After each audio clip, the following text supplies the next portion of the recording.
I've spent years watching Star Trek reshape culture, but behind the scenes, space was never the final frontier. The paychecks were. So today, I'm tearing through the original cast one by one, exposing what they earned from the show, the movies, and everything that followed. Ready?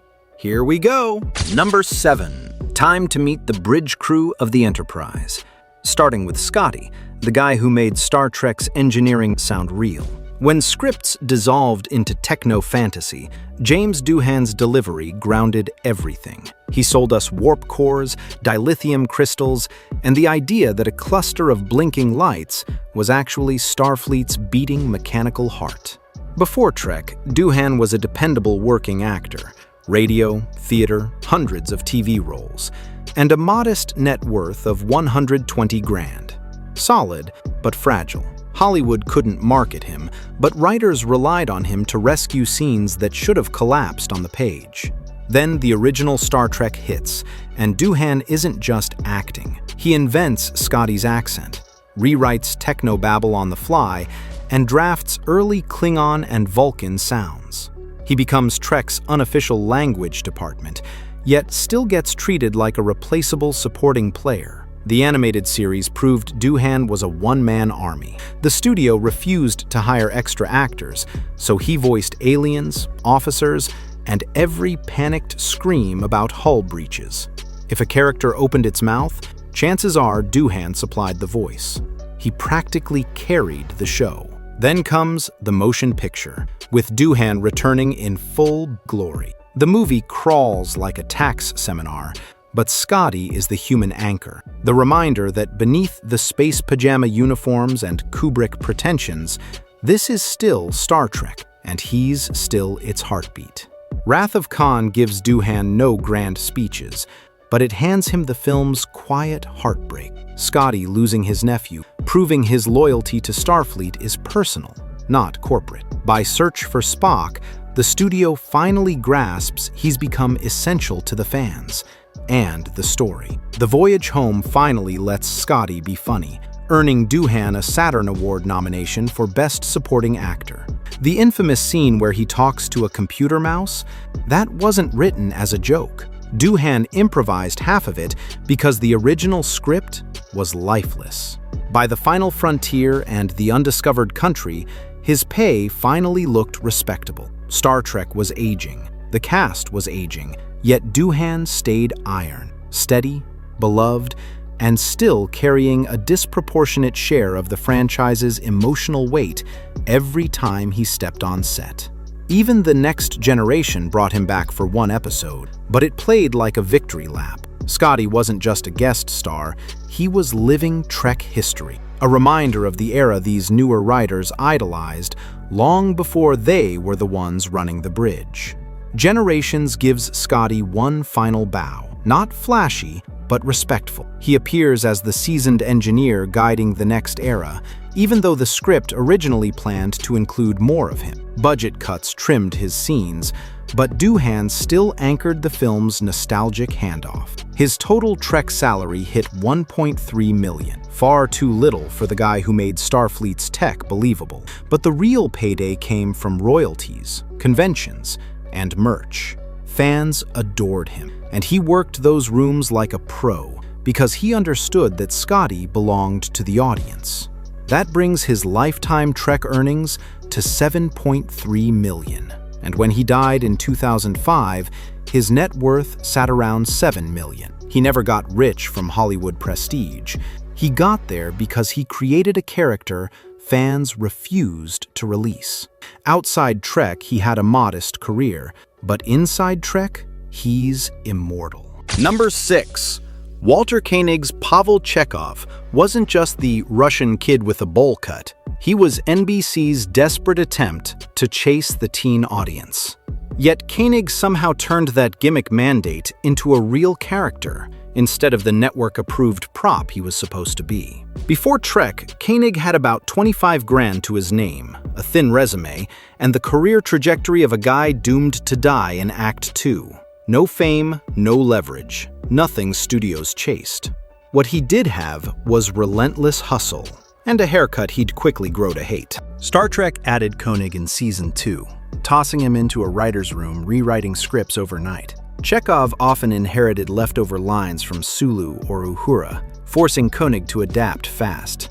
Yet he made himself memorable, energetic, eager, and perfectly irritating, winning over the cast long before the studio realized his value. The animated series blindsided Koenig. He was the only core cast member the studio refused to hire, all because of budget. Fans were furious, and even Nimoy pushed back. As a consolation, Koenig was paid $3,000 to write The Infinite Vulcan, which ironically became one of the show's strongest episodes. Jumping to the motion picture in 1979, suddenly, Koenig is given $100,000. Because now Trek is a movie brand, the cast are legacy figures, and Paramount desperately needs continuity. Chekov, once the kid added for youth appeal, was now part of the mythology whether the studio liked it or not.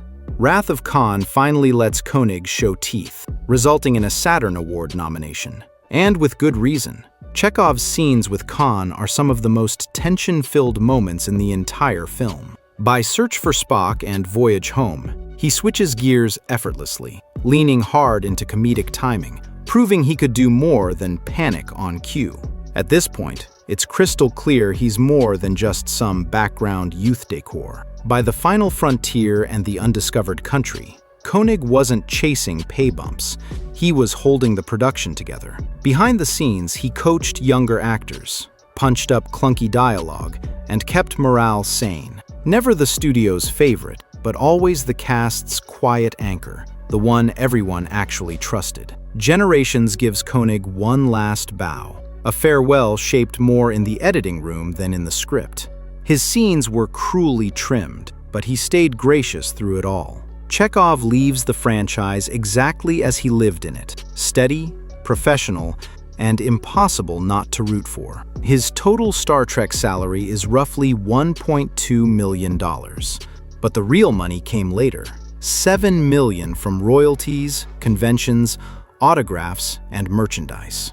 Koenig became a fan event fixture, not because he needed the cash, but because he genuinely liked the people who made him relevant. That brings his lifetime Trek earnings to $8.2 million. Today, at 89 years old, his net worth sits at around $8 million. Outside Trek, his roles were scattered and mostly small. But inside Trek, he earned longevity. He took a network-mandated gimmick role and turned it into 6 decades of fan loyalty. Number 5. Uhura wasn't just another officer on the bridge.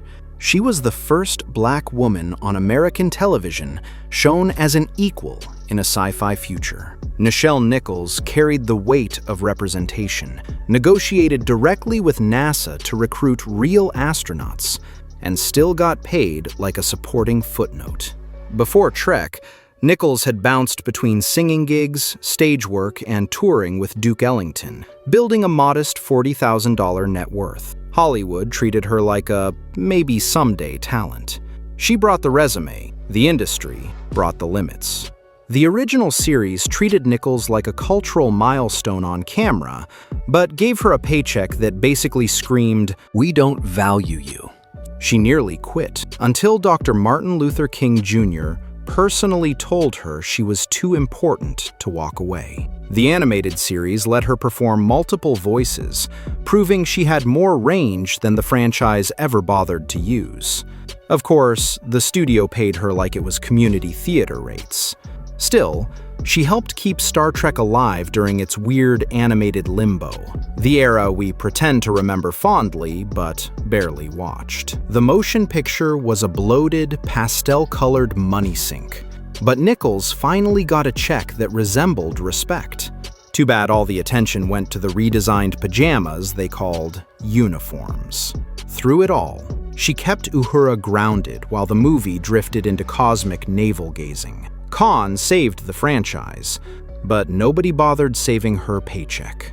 Nichols delivered professional consistency, while the movie rode Ricardo Montalban's bare chest to box office glory. Paramount knew exactly who brought the heat, and, spoiler, they weren't wearing a red miniskirt.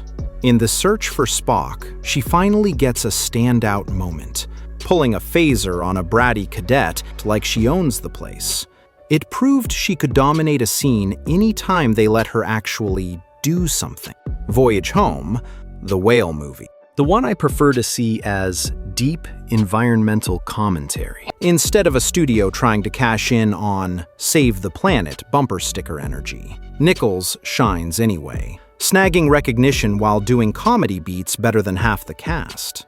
The Final Frontier. Shatner's midlife crisis camping trip disguised as a movie. Nichols keeps it together with pure professionalism, even when the script absolutely doesn't.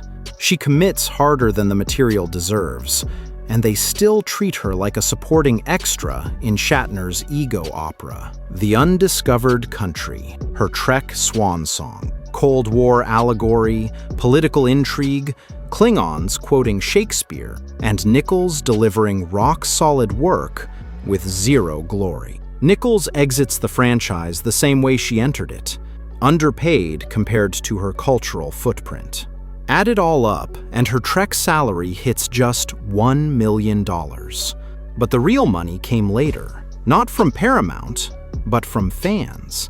Conventions, residuals, royalties, merch, and nostalgia. Ironically, the fandom compensated her better than the franchise that depended on her. Outside Trek, Nichols worked in NASA recruitment, voice acting, and some films, but she never escaped being financially typecast.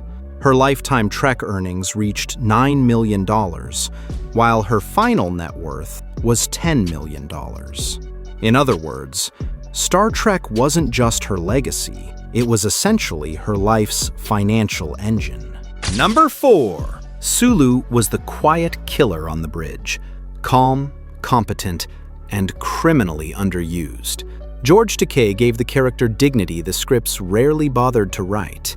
Without him, the Enterprise's helm would have looked like a cardboard prop staffed by whichever extra wandered in. Before Takei stepped onto the Enterprise, he'd scraped together small movie roles and political activism work, building a modest $50,000 foundation. Hollywood liked him just enough to call him promising, but not enough to pay him anything resembling a career. Trek was the first real spotlight. When the show launched, Takei's early seasons were a tug-of-war between filming and getting sidelined by outside movie commitments. One week he's at the helm, the next, he's vanished like a transporter accident. Producers treated him like a flexible spare part, not a core character, and compensated him exactly that way.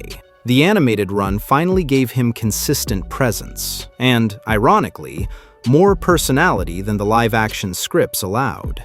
Yet the pay stayed bargain bin, as if voice acting was a hobby. Still, Takei helped keep the Trek flame alive when the franchise was basically running on fumes. The motion picture handed Takei a real paycheck, even though the movie treated everyone like set decoration in a 2-hour light show experiment. He shows up, does solid work, and escapes the chaos with dignity intact, something the film's pacing absolutely can't claim. While Khan revitalized the franchise, Takei stayed professional amid the backstage ego clashes. He kept Sulu steady while the movie obsessed over Kirk and his Pex versus Montalban's Pex energy. His contribution was essential, even if the studio still ranked him financially as secondary furniture. In Search for Spock, Takei finally gets a standout moment, telling an overconfident guard, "Don't call me tiny." Fans loved it because it hinted at the Sulu we should have always had. Hollywood, of course, gave him more applause than raise. The Whale movie gave everyone comedic beats. Takei handled his with charm and precision. He even landed a Grammy nomination for the spoken word tie-in. But the film's success didn't transform his paycheck. Trek kept him in the essential but replaceable salary bracket. In Shatner's cosmic therapy session disguised as The Final Frontier, Takei stays the consummate pro. His performance is better than the film deserves, given the plot involves climbing mountains for reasons nobody remembers. Again, solid work, minimal compensation. In The Undiscovered Country, he finally becomes Captain Sulu. Takei steals every scene on the Excelsior, proving he'd been leading man material the whole time. Fans cheered, but Paramount didn't upgrade his pay accordingly. Still, it was the closest thing to an apology they ever offered. In Voyager, he comes back for a nostalgia-driven cameo and a tidy check. Takei walked in like a man who knows the franchise owes him interest. Still, it's a reminder he had to wait decades for Trek to treat him like more than background control panel decor. Across the decades, Takei's official Trek salary hit around $1 million in total. Respectable on paper, but underwhelming for a franchise icon. But just as for Uhura, the real money came later from fan devotion, adding a massive haul the studio never expected him to earn. Outside Star Trek, Takei built a second career through activism, memoirs, theater, and social media stardom long before studios understood internet influence. Trek supplied the foundation, but he multiplied it. His lifetime Trek earnings was considerable, but his current net worth shows the truth. George Takei made George Takei valuable, not the franchise. Number 3. Bones wasn't just the doctor. He was the show's conscience, comic relief, and emergency reality check whenever Kirk or Spock vanished into philosophical nonsense. DeForest Kelley took a role meant to be supporting filler and turned it into the emotional engine the franchise leaned on constantly. Kelley spent decades stuck in typecast cowboy roles, earning steady but unremarkable money and building a $100,000 foundation. He was reliable, talented, and perpetually overlooked. Hollywood's favorite combination. Star Trek wasn't a career launch. It was the first time anyone actually used him correctly. Kelley wasn't supposed to be the third lead. He muscled his way there through pure performance. Fans loved him, producers depended on him, and the show quietly adjusted around him. While Kirk got glory and Spock got mythology, Bones got overworked and underpaid, like every TV workhorse. The animated run finally let Kelley loosen up. More humor, broader delivery, and scripts that actually remembered he existed. But the pay was still TV peanuts. Yet his voice anchored the entire cast, especially when the animation looked like it had been drawn during a lunch break. When Kelley returned for the motion picture, he walked onto a set drowning in rewrites, ballooning budgets, and a director who treated actors like furniture in a visual effects experiment. Kelley hated the sterile tone, clashed quietly with the production chaos, yet finally received a paycheck worthy of his stature. Wrath of Khan gave Kelley meatier scenes, especially the philosophical sparring with Spock and the quiet moments with Kirk. He grounded the film emotionally, even off-camera, where he became the cast's emotional glue during a tense shoot shaped by Shatner-Nimoy rivalry and studio pressure. In The Search for Spock, Kelley had the toughest assignment, playing McCoy possessed by Spock's Katra, slipping between irritation, confusion, and eerie Vulcan calm. Behind the scenes, cast and crew praised his precision, even as the production still slotted him into the same old pay tier. The voyage home turned Kelley into the franchise's comedic sniper. His rants about 20th century medicine are still quoted. Fans adored it. Studios saw it as confirmation he'd always deliver, so why bother adjusting the pay grade? The man made brilliance look too damn easy. In The Final Frontier, Kelley rises above Shatner's directorial fever dream with scenes that almost rescue the film. Almost. His performance about his father remains devastating, proving he could do drama better than half the cast. Hollywood rewarded this by giving him the same old supporting actor paycheck. In The Undiscovered Country, Kelley closes out McCoy with grace, humor, and just enough crankiness to remind everyone he was the human center of the original cast. The studio finally pays him like a major player. Decades late, but fitting. It's the goodbye he deserved, financially and dramatically. His cameo in the TNG pilot was pure class. He insisted on taking minimum SAG pay as a favor to Gene Roddenberry. It was a quiet loyalty move in an industry where loyalty usually evaporates faster than a red shirt on landing party duty. Kelly ultimately earned several million from the franchise, but like his co-stars, he made far more from the afterlife of Trek. Conventions, royalties, merchandise, and fan devotion. Paramount paid him well late in life, but the fandom is what turned his career into a financial legacy. Outside Trek, Kelly made small films, did voice work, and enjoyed steady convention income, but never found another role remotely close to Bones. His lifetime Trek earnings dwarfed everything else, yet he died with a surprisingly modest net worth due to years of medical expenses, steady charitable giving, conservative investments, and heavy taxes. Number 2. Spock was much more than a character. He was the franchise's entire identity. Leonard Nimoy crafted a half-Vulcan who stole the show so completely that Kirk became the co-lead by accident. Without Nimoy's discipline, nuance, and ice-cold charisma, Star Trek would have been another forgotten 60s curiosity gathering dust. Before Spock, he spent years hustling through guest spots, bit parts, and TV westerns, scraping together a $75,000 foundation. Hollywood pigeonholed him as the ethnic-looking guy you called when you needed alien, villain, or background texture. Star Trek was the first time anyone treated him like a lead. When the show launched, he became the phenomenon the studio didn't predict. Fan mail buried the cast, the network, and even Nimoy's home. His Vulcan salute, his live long and prosper, all invented by him. The Emmy nominations rolled in while Paramount scrambled to adjust contracts they'd undervalued from day one. He refused to sign on to the animated series until the studio rehired the rest of the original cast, especially Nichelle Nichols and George Takei, who were initially excluded. His insistence forced Filmation to backtrack. Even in cartoon form, Leonard carried enough weight to bend studio decisions.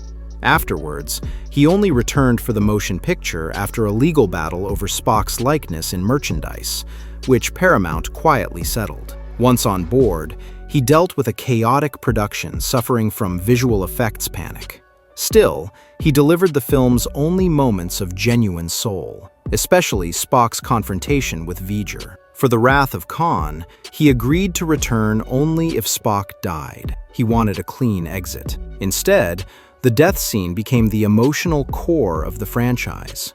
But during production, he had such a good time, he changed his mind, triggering the search for a sequel-friendly loophole. Leonard leveraged his renewed enthusiasm into directing The Search for Spock, shocking executives who doubted an actor could handle it. He delivered the movie under budget and ahead of schedule. His paychecks, influence, and creative control all jumped, marking the moment he stopped being just the actor.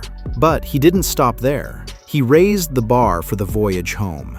As director, he co-created the franchise's biggest box office hit of the original era. He shaped the story, the tone, the humor, everything. The studio, stunned by his success, finally treated him like a major filmmaker, not just the guy with rubber ears. In The Final Frontier, he endured Shatner's disastrous directorial turn with the patience of a Vulcan monk.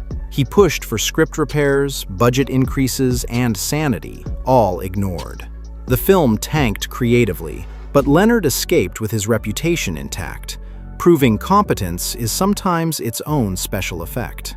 For The Undiscovered Country, he served as executive producer, shaping the film's political thriller premise and mentoring director Nicholas Meyer. His behind-the-scenes fingerprints are everywhere, from the Cold War allegory to Spock's final arc. By this point, Nimoy wasn't just part of Trek, he was steering it. He waived his usual astronomical cameo fee for The Next Generation to promote The Undiscovered Country, His TNG appearance bridged generations and reminded fans who really anchored the franchise. Even at minimum pay, he outshone everyone on screen simply by raising an eyebrow. Over a decade later, Leonard returned as Spock Prime, grounding the 2009 reboot with emotional authority. Abrams treated him like royalty on set. His presence gave the new timeline legitimacy, a symbolic passing of the torch that also became a rather tidy payday. And finally, his brief hologram appearance in Star Trek Into Darkness was essentially a cameo tax the studio paid to borrow his gravitas. Even a few lines from Nimoy could stabilize a script wobbling under its own plot twists. He made the sequel feel like Trek for a moment. He earned massive salary jumps with each film, but the real treasure came from his share of merchandise, books, licensing, and decades of convention dominance. He built a financial empire around Spock, turning fan devotion into a long-term revenue stream Paramount never saw coming. Outside Trek, Leonard directed hit films, acted on stage, published poetry, and became a respected photographer. Yet Trek defined his finances. Despite earning over $60 million from the franchise's orbit, he ended with $45 million due to taxes, philanthropy, real estate shifts, and funding years of declining health. A life fully lived, not hoarded. Number 1. Kirk was the swaggering centerpiece of the Enterprise, and Shatner played him like the universe revolved around him, because on set, it basically did. Love him or not, his charisma, ego, and relentless screen hunger shaped the entire tone of Star Trek's original incarnation. Before Star Trek, Shatner had decent TV credits, Broadway chops, and a reputation for taking any job that kept him working, or fed his notorious spending habits. His $50,000 foundation was respectable, but he was still a journeyman hunting for the role that would crown him. When the show launched, Shatner bulldozed his way into being the clear star. He negotiated aggressively, demanded rewrites to keep Kirk front and center, and clashed with Nimoy over fan attention. But he delivered. Action, melodrama, charm. And NBC paid him like the franchise's only irreplaceable asset. Shatner treated the animated run as easy money and recorded lines from hotel rooms between gigs. When Filmation tried to cut costs by excluding several cast members, Shatner backed Nimoy in refusing to sign until they were rehired, one of the rare times he fought for the ensemble. For the motion picture, Shatner returned to a production drowning in overspending and indecision, but he benefited from the chaos. His contract's favored nations clause guaranteed he stayed financially level with Nimoy, and he used the bloated chute to push Kirk back into unquestioned leading man territory. Khan resurrected Kirk's reputation, and Shatner's. His performance finally hit the kind of emotional beats audiences wanted. Behind the scenes, he clashed with director Nicholas Meyer over pace and delivery, but the film's success cemented Shatner as the franchise's indispensable face. With Nimoy directing The Search for Spock, Shatner spent much of the shoot negotiating future control, angling for his own turn in the director's chair. His performance is solid, but what mattered financially was securing leverage for the next film, which he achieved with ruthless efficiency. The Whale movie was Nimoy's triumph, not Shatner's. But Shatner still cashed in. Thanks to contract escalators and back-end adjustments, he earned far more than his actual workload suggested. Even when someone else made the franchise soar, Shatner profited handsomely. The Final Frontier finally gave Shatner his directing gig, and he delivered one of the most infamous entries in the series. Production woes, budget cuts, and questionable story choices doomed it, but Shatner still walked away with a massive payday, proving failure doesn't matter when your contract is bulletproof. With the original cast aging out, Shatner leaned into the political thriller tone for the undiscovered country. Behind the scenes, he supervised his stunt team, rewrote lines, and maintained star-level control. It was his last full-ensemble Trek film, and he negotiated accordingly. His final outing as Kirk in Generations was a studio-driven handoff, but Shatner navigated it strategically. He demanded a hefty fee, rewrote his death scene multiple times, and made sure Kirk's exit was memorable enough to justify the check, even if we're still arguing about it decades later. Shatner's Trek salary was enormous compared to his co-stars, but just like them, he cashed in even more afterward. Books, conventions, royalties, merchandise, licensing deals, speaking tours. He monetized Trek harder than anyone. While others embraced legacy, Shatner embraced capitalism, turning Kirk into a personal brand worth tens of millions. Outside Star Trek, Shatner worked non-stop. TV hits, voice gigs, endorsements, autobiographies, documentaries, and even a divorce settlement that became infamous after his horse-breeding income skyrocketed. He even blasted off into space for real, becoming the oldest person ever to fly beyond Earth's atmosphere. His Trek Foundation fueled everything, but his relentless self-promotion built the empire. At 94, he sits on $100 million because he never stopped hustling. Phew, that was some tough research. But honestly, I had a great time doing it. Would you like to see the financial journey of the Next Generation cast too? Let me know in the comments. And don't forget to squeeze the life out of that like button.